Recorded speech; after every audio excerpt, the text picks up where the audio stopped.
Cuando la coyuntura amerita, nos enlazamos inmediatamente con esa audiencia que busca de forma honesta nuevas opiniones, nuevos testimonios, justamente para poder realizar un análisis íntegro, justo de los acontecimientos. Y ese es el objetivo de Colectivos, presentarles otras voces, otras perspectivas, y el día de hoy esa otra voz viene de la mano de Amaury Chamorro, que de una vez le damos la bienvenida. Él es comunicador social de la Universidad de Sorocaba, Brasil, y magíster en comunicación política de la Universidad Autónoma de Barcelona. Queremos iniciar, Amaury, preguntándote, consultándote, que nos cuentes lo que está pasando hoy en el Ecuador y en la región con respecto al uso de la ley como un arma para destruir al adversario político por la vía judicial. ¿Qué es justamente este fenómeno que vemos que se repite como una receta en la región entera? Buen día. Buen día, mucho gusto, Majo. Un saludo a todas y todos que nos ven, nos escuchan en este momento por este importantísimo canal de comunicación social.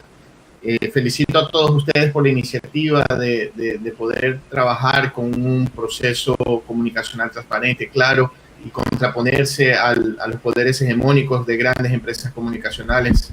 Ustedes son un ejemplo para el Ecuador y para América Latina.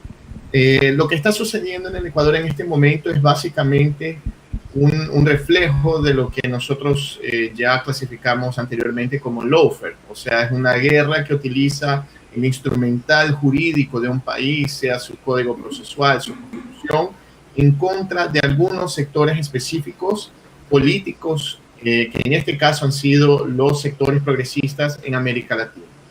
¿Qué es lo que sucede? Si nosotros disputamos el poder, disputamos una presidencia de la República, disputamos la visión de mundo con las reglas electorales claras, transparentes, que existen en los diversos países de América Latina, obviamente los gobiernos progresistas ganarán las elecciones incontables veces.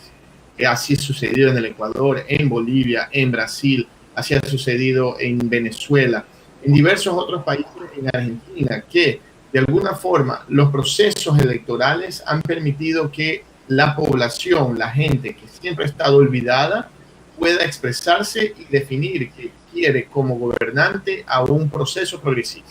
Entonces, la derecha continental, y ahí también muy fuertemente orquestada también por los Estados Unidos, ha creado un proceso de atropello a este marco legal para poder retirar del partido, digamos así, a los diversos líderes del movimiento progresista de América Latina, impidiendo que ellos puedan candidatizarse o que puedan disputar de alguna manera de forma equilibrada los procesos electorales. Así ha sido con Lula, que está detenido. Así ha sido con la presidenta Cristina Kirchner, así ha sido con Marco Enrique Jauregui en Chile, así ha sido contra el mismo presidente Nicolás Maduro, así ha sido contra diversos otros, bueno, y ahora en el Ecuador, que es el caso que nosotros vamos a debatir aquí, el caso del presidente Correa, que a partir de una ola de denuncias falsas que vienen a su vez por parte del gobierno de Lenín Moreno, que viene a sustituir, a darle continuidad a la presidencia del presidente Rafael Correa, se demuestra que es un traidor, es un tipo de político de estos desechables, son una vergüenza para la historia de nuestro continente, que dirá del país, y que viene con una serie de ataques jurídicos que no tienen sustentación legal, pero que se sustentan también, a su vez, por un actuar, yo diría que podríamos llamar casi que de corrupto en el sentido moral y ético, por parte de actores del sistema judicial ecuatoriano que intentan impedir de que el presidente Rafael Correa pueda volver al país, pueda volver a ser candidato, inclusive que el movimiento Alianza País continúe siendo un movimiento que represente la voluntad del pueblo ecuatoriano expresada en las urnas a través de la Revolución Ciudadana, y también impedir de que la continuidad del proceso se haga por vías democráticas y progresistas, sino que ahora se encuentra dentro de un secuestro absoluto del Estado de Derecho, que es inaceptable lo que está pasando en el Ecuador, y a donde nosotros tenemos que hacer hincapié, obviamente con un análisis claro y concreto de lo que está sucediendo, porque es muy grave la situación que pasa el país, que hoy en día vive el Ecuador. Perdón.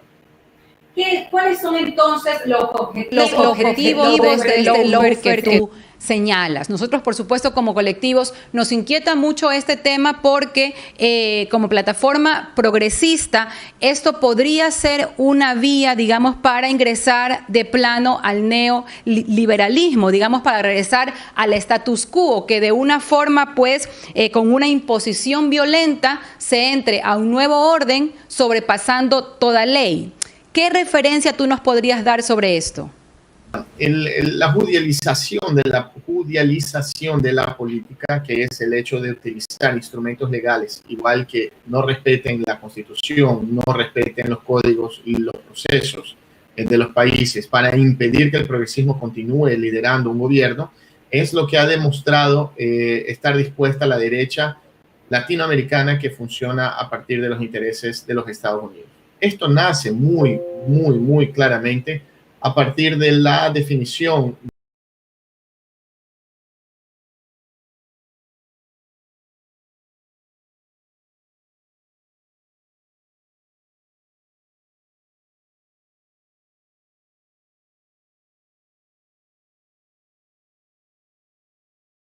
de barriles de petróleo que estarían dispuestos para que Brasil sea una gran potencia tecnológica y educacional, ya que el presidente Lula y la presidenta Dilma deciden que esos royalties, primero, esa explotación sería hecho por una estatal, por la Petrobras, y segundo, que esos royalties se quedarían para el desarrollo científico de Brasil. Con esa decisión, los Estados Unidos comienzan a actuar muy fuertemente. Acuérdense que el presidente Obama pidió disculpas públicas a la presidenta Dilma porque él asume que le tenía pinchado el teléfono del despacho de la presidenta Dilma, el teléfono del avión de la presidenta Dilma y su propio celular para monitorear todos los movimientos en relación a lo que pasaría con ese petróleo, con esa gran reserva de petróleo y principalmente con la operación de la Petrobras, ya que la estatal brasilera no sería privatizada. Bueno, sucedió lo que sabemos, hubo un golpe parlamentario absolutamente ilegal de todos los puntos de vista posibles, que acaba destruyendo a la presidenta Dilma, poniendo al vicepresidente de la República, Michel Temer, que es muy parecido, tiene una forma de actuar muy parecida al de Lenín Moreno, y que a su vez asume la presidencia de la República y comienza a desarmar ese aparato estatal, entregando, por ejemplo, los campos petroleros ya a las empresas norteamericanas, inicia un proceso de tentativa de privatización de la misma Petrobras, y también comienza a atacar los debidos derechos de los trabajadores en Brasil, como es el caso, por ejemplo, de prácticamente la legalización de la esclavitud en Brasil. Imagínate lo que ha sucedido. Entonces, ¿qué es lo que nosotros en el Ecuador estamos viviendo en este momento? El presidente Correa recibe una serie de denuncias que a su vez no tienen absolutamente ninguna sustentación. Básicamente esas denuncias están apuntadas a indicar inicialmente de que él era corrupto, de que había superfacturación, sobreprecios en las obras públicas. Después no se pudo comprobar eso. Después indicaron de que el presidente Correa había malversado los fondos, inclusive del IES, de que de alguna forma intentaba robarse el dinero que era de los ecuatorianos, que estaba en el IES, siendo que ese mismo dinero fue utilizado para obras públicas. Después se indicó que el presidente Correa había manejado de manera equivocada la economía y había sobrepasado el límite constitucional de endeudamiento del país, cosa que dos exministros del mismo Lenín Moreno han dicho que eso no es verdad. Como todas esas denuncias no pudieron sustentarse y no tendrían cabida para avanzar para impedir al presidente Correa de poder estar en el país o de alguna forma continuar siendo un gran líder político, yo diría el más importante de la historia ecuatoriana después de lo de Alfaro, es que en este momento se inicia un proceso muy grave, muy grave de ataque al debido proceso y ataque al Estado de Derecho ecuatoriano. Es una denuncia de Fernando Balda, que es un político de segunda clase, nunca ha sido un diputado destacado, ni ha sido ni siquiera un líder dentro de cualquier partido que le haya participado. Tiene 23 juicios en su contra. Amigo personal de Galo Lara, amigo personal de Lucio Gutiérrez, es una persona que en este momento acaba de presentar una denuncia absurda a la fiscalía, a donde también yo no sé por dónde la fiscalía va a sustentar esto, sin ninguna prueba, indicando de que el presidente Correa ordenó su secuestro en Colombia. Recordemos que Fernando Valde estaba en Colombia en el 2012, prófugo de la justicia porque él había sido condenado en el Ecuador, indicando de que él había sido secuestrado por el gobierno ecuatoriano a mando del mismo presidente Correa. Recordemos que él nunca fue secuestrado, nunca sucedió ese secuestro. No hay ni siquiera una orden directa expresa del presidente Correa, no existe comprobación de eso, no existe ningún documento material. Y también al final, 2 meses después de ese supuesto secuestro, que sería en agosto de 2012, en octubre de 2012, Fernando Valde es deportado por el gobierno colombiano al Ecuador porque él estaba ilegal en el país. Él no tenía la visa para poder vivir en el país, no había recurrido a los sistemas legales para pedir asilo político o para vivir en Colombia de manera regular, siendo un trabajador cualquiera. Fernando Valde nunca hizo eso. Él estaba de manera irregular en el país. La policía colombiana lo encuentra, le pide los documentos, no los tiene y los deporta inmediatamente al Ecuador.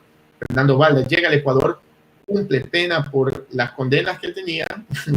Después de que lo sueltan, minutos después, él fue preso nuevamente porque él debía alimentos a sus hijos. Él no cumplía con sus hijos. Entonces, él vuelve a cumplir pena de algunos meses de cárcel por justamente no cumplirle a su familia, a sus hijos. Entonces, Fernando Valde, que es conocido ampliamente por ser una persona en los círculos políticos, es como una especie de un mercenario al cual que se trabaja para cualquier postor. Seguramente algunos agentes que operan políticamente para aquellos grupos que se oponen al presidente Rafael Correa deben haberlo de alguna manera llegado a algún acuerdo económico, financiero, y Fernando Valde comienza a presentar una serie de denuncias sin ninguna sustentación de que el presidente Correa habría cometido algún tipo de crimen de Estado.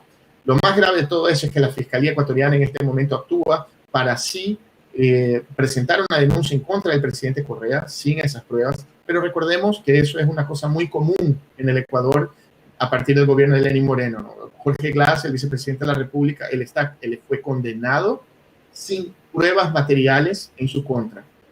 La Fiscalía, bajo el mando del fiscal anterior, mintió frente a los jueces, ya que las pruebas presentadas en contra de, las supuestas pruebas presentadas en contra de Jorge Glass por los delatores de Odebrecht en Brasil serían suficientes para demostrar su culpabilidad. Esas pruebas no existen en Brasil.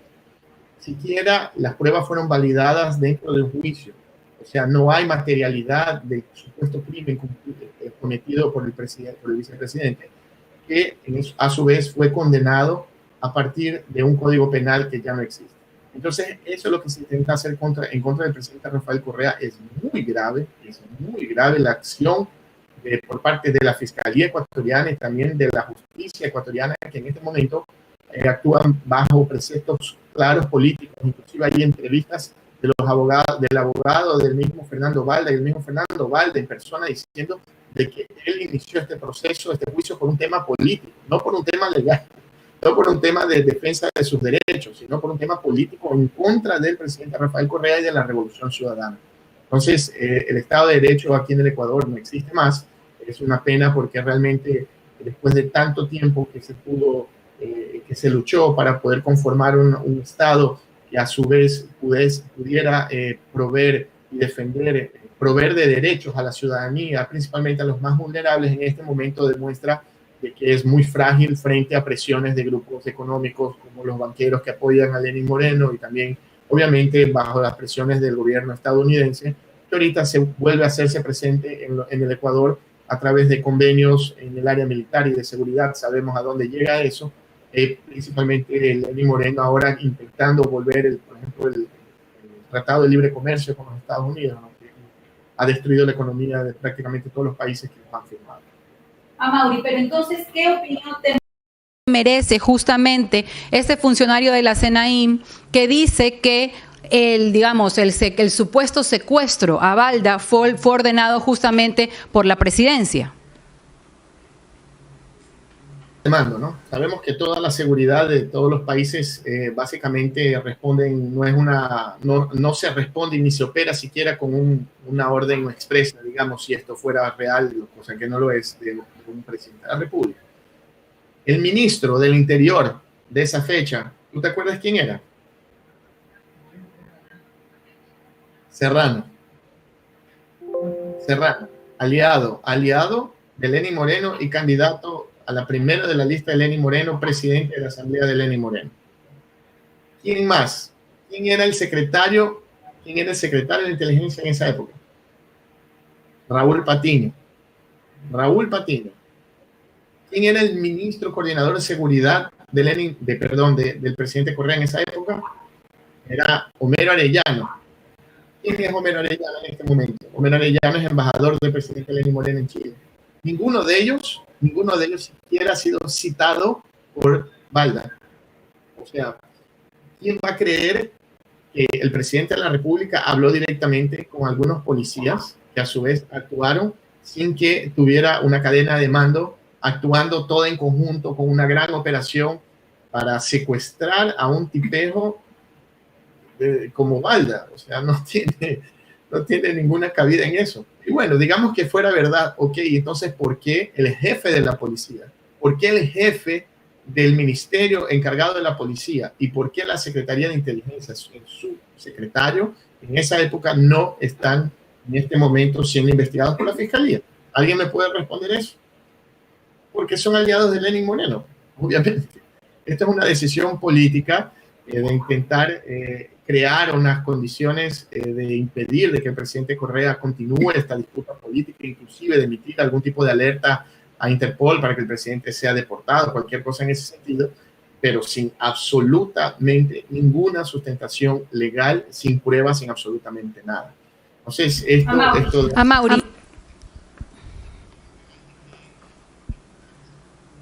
Amaury, interesante tu opinión, justamente haciendo referencia a la anterior intervención tuya. Señalabas claramente el elemento de la corrupción en todos estos, objetivos o causas para esta judicialización de la política. Y esta, legitimidad otorgada a esta judicialización justamente emana sobre este problema generalizado que vemos en América Latina, gravísimo, que es el tema de la corrupción. Esto, como sabemos, no es nuevo, ni hoy ni antes.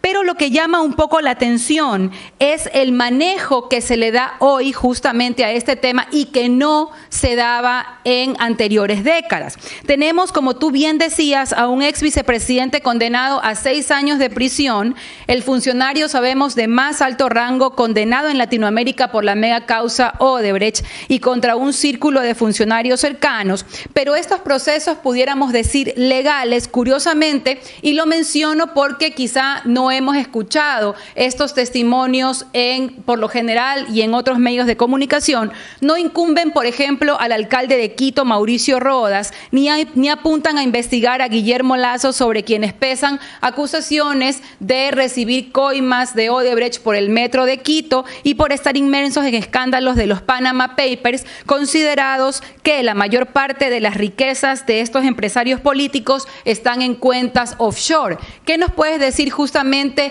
de este singular manejo de la corrupción en estos días? Yo quiero contar, voy a narrar hechos reales, comprobables, están ahí a disposición y pues los puedo proveer para que ustedes puedan publicarlos en sus redes sociales.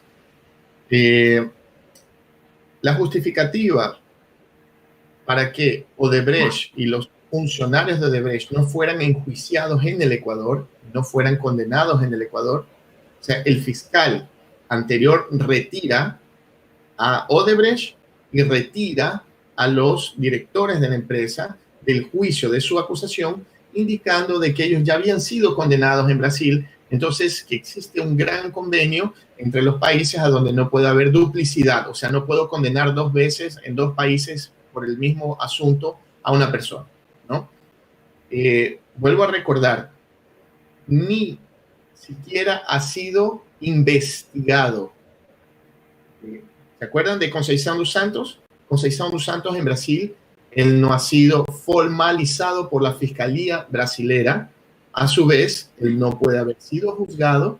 A su vez, él no puede haber sido condenado. Era mentira. La justicia ecuatoriana aceptó, la Corte ecuatoriana, los jueces, la Fiscalía, todos aceptaron una mentira. Está más que comprobado de que Conceição dos Santos no fue ni investigado, no fue condenado y a su vez no está detenido. Quiere decir que nos deja una interrogante. ¿Por qué entonces Odebrecht es retirada del juicio? ¿Cómo puede ser que Odebrecht tenga en este momento la más grande obra del país, que es el Metro de Quito? Está operando normalmente, no hay ninguna interrupción. ¿Cómo puede ser que Odebrecht en los Estados Unidos tenga 80 grandes obras? Si uno llega a Miami, va a salir del aeropuerto, el primer gran viaducto, una gran obra, ¿quién la está haciendo? Odebrecht. Entonces, ¿cómo puede ser que si el vicepresidente de la República es condenado por corrupción porque supuestamente recibió dineros de Odebrecht? Entonces, si existe alguien que recibió el dinero, alguien pagó. En el caso ecuatoriano, solo fue condenado, enjuiciado, el que supuestamente había recibido, lo que es absolutamente falso. Pero Odebrecht ni siquiera fue juzgada. O sea, ¿qué estamos hablando? No hay una mínima síntesis ni de lógica ni de sentido común. No es necesario ser abogado para eso, para entender de que esto es una acción claramente política.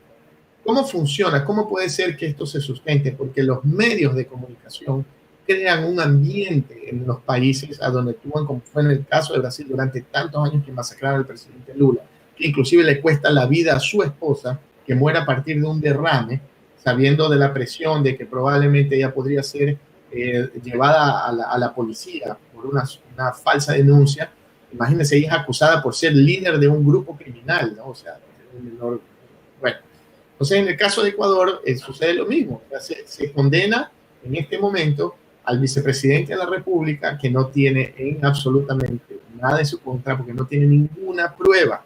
Y las pruebas presentadas, o sea, la única prueba presentada fue un pendrive con un supuesto archivo de una computadora que no existe, de que fue comprobada que ese archivo viene de una computadora que nadie conoce a dónde está esa computadora. Inclusive los peritos de la fiscalía dicen que no se puede validar esa prueba. Y el perito prácticamente fue enjuiciado, se valida la prueba y con eso lo ponen en la cárcel del vicepresidente de la República. O sea, no tiene sentido, por Dios. Es absolutamente una actitud política sobre eso. ¿Cómo puede ser que Fernando Balda presente una denuncia a la fiscalía de un crimen que no sucedió? O sea, si Balda fue secuestrado, entonces, ok, tenemos ahí supuestamente un crimen. Balda no fue secuestrado. Balda en ningún momento fue secuestrado, en ningún momento él sale de Colombia. Dentro de Colombia lo agarra la misma policía colombiana y lo deporta en octubre del 2012. Y él dice que él había sido secuestrado en agosto del 2012, dentro de Colombia. O sea, ¿de qué estamos hablando? No puede ser que nosotros creamos en esas falacias. Obviamente la ciudadanía tiene que reaccionar, tiene que hacer un fact-check, tiene que verificar las informaciones. Todo esto va a estar disponible para ustedes porque tiene que viralizarse. La gente tiene que conocer todo este tipo de información. O sea, Fernando Balda presenta una denuncia de un secuestro que no sucede y después es deportado porque estaba ilegal en el otro país, después de responder 23 juicios, porque está respondiendo 23 juicios, y a donde la denuncia de él no constan los aliados políticos de Lenín Moreno, que en ese momento era el jefe de la policía, el jefe de la Secretaría de Inteligencia y el ministro coordinador de sector de seguridad en el país. O sea, no, el único culpable ahí es Rafael Correa. Eso es ridículo. Entonces, ¿qué pasa? Los medios de comunicación inclusive lo presentan a Balda como una víctima del Estado ecuatoriano. ¿Saben lo que va a suceder? Balda le va a ganar un juicio al Ecuador con el apoyo de Lenín Moreno, porque si Balda es aliado de Lenín Moreno y Lenín Moreno representa al Estado ecuatoriano, Lenín Moreno debería enfrentárselo a Balda en un juicio en contra del Estado. ¿Ustedes creen que eso va a pasar? No va a pasar. ¿Qué es lo que al final sucede si el Ecuador pierde ese juicio en contra de Balda? Balda se va a hacer multimillonario. ¿Por qué? Porque tiene que recibir una indemnización sobre un crimen que no sucedió. Pero claro, ese es el acuerdo político entre Balda y Lenín Moreno. Entre Balda y el grupo de traidores, esa masa de gente que traicionó a la Revolución Ciudadana, los diputados, los asambleístas, los ministros, los secretarios, toda esa gente que lloraba, que arrancaba sus camisas para defender la Revolución Ciudadana y que hoy están de manos dadas a un gobierno que tiene como principal apoyador a Abdalá Bucaram, Lazo, Nebot. O sea, ellos gobiernan con ellos. Esa gente en este momento es connivente con un accionar de un tipo que tiene 23 juicios, que ha sido condenado en diversos de ellos por, por simplemente atacar al presidente Rafael Correa, intentar de esta manera impedir que la Revolución Ciudadana continúe un proyecto que ha tenido obviamente un calado social, popular tremendo. O sea, son 14 elecciones ganadas de manera democrática, clara, transparente. Nunca pudieron ganar una elección contra Rafael Correa. Entonces, como ellos saben que esto no puede continuar, ellos te roban el partido, ellos impiden que el presidente Correa pueda volver al país, ellos impiden que el presidente Correa pueda candidatizarse a cualquier cargo. Ese es el accionar de ellos. Lo que ellos quieren es crear condiciones inconstitucionales, pero un supuesto marco jurídico paralelo, virtual, que sustente esta narrativa de que los correístas son corruptos o que supuestamente la Revolución Ciudadana está fuera del marco legal, lo que es absolutamente equivocado. O sea, la ciudadanía ecuatoriana. Amaury. Sí. Justamente para terminar rápidamente, no, tranquilo. ¿Qué papel, tú mencionaste algo, justamente tu intervención ahorita, de ciertos elementos que construyen esta judicialización de la política? ¿Cómo se construye entonces esta judicialización y qué opinión o qué, digamos, cómo está inmerso el tema de la opinión pública en todo este proceso? ¿Qué elementos juegan ahí para que, digamos, este entramado se pueda armar, digamos, ¿no? Tiene dos grandes ejes fundamentales, dos grandes pilares que sustentan esto. Uno es la cooptación de los jueces y fiscales para no cumplir la Constitución y atropellar absolutamente la Constitución de los países para poder condenar políticos de izquierda. Pero ¿cuál es la garantía que el juez y el fiscal tienen en este momento de no cumplir con la ley, llevar a cárcel de manera ilegal a una persona? Es que al otro lado existe una maquinaria comunicacional, ahí están los grandes medios de comunicación, que actúan para crear una condición de una matriz de opinión en la sociedad que acepte estos tipos de atropellos. ¿Me explico? O sea, ya no importa el fin, ya no importa el cómo, lo que importa es el fin, lo que importa es que Lula está preso. A ver, pero es que no hay pruebas contra Lula, pues si el departamento no es de él, no hay un recibo, él no tiene un testaferro, las personas que son dueñas nunca ha sido, nadie próximo a Lula que él conozca haya sido, o sea, hasta para decir que tuviera un testaferro, no importa. Él tiene que ser preso porque él es corrupto. ¿Pero corrupto con qué? ¿A dónde? ¿Cómo? Entonces, lo llevan a la cárcel para, con una sustentación de una gran conmoción social que en ese momento era viable, en ese momento en el país. Aquí en el Ecuador fue lo mismo. Jorge Glass fue bárbaramente masacrado comunicacionalmente por los medios de comunicación.